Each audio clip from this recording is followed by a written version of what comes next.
Accounts का एक magic देखना है तो ये न्यूज़ सुनो।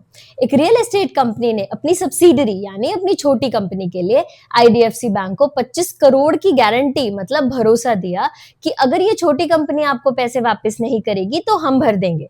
मैजिक ये है, इतनी बड़ी गारंटी देने के बाद भी इस रियल एस्टेट कंपनी के हिसाब किताब के अंदर ये कहीं दिखाई भी नहीं देगा, क्योंकि ये है आपका class 11 accountancy topic contingent liability.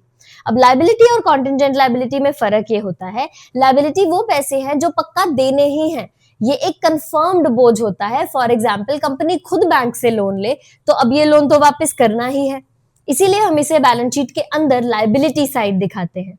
But contingent liability वो पैसे हैं जो अभी तो नहीं देने बट बाद में देने पड़ भी सकते हैं अगर कुछ गड़बड़ हुई तो।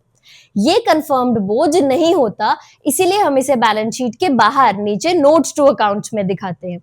फॉर एग्जाम्पल कंपनी का बहुत सालों से कोई कोर्ट केस चल रहा है तो कंपनी इतने सालों से इसे बैलेंस शीट के बाहर नीचे नोट्स में ही दिखाती आएगी जब तक केस सॉल्व नहीं हो जाता।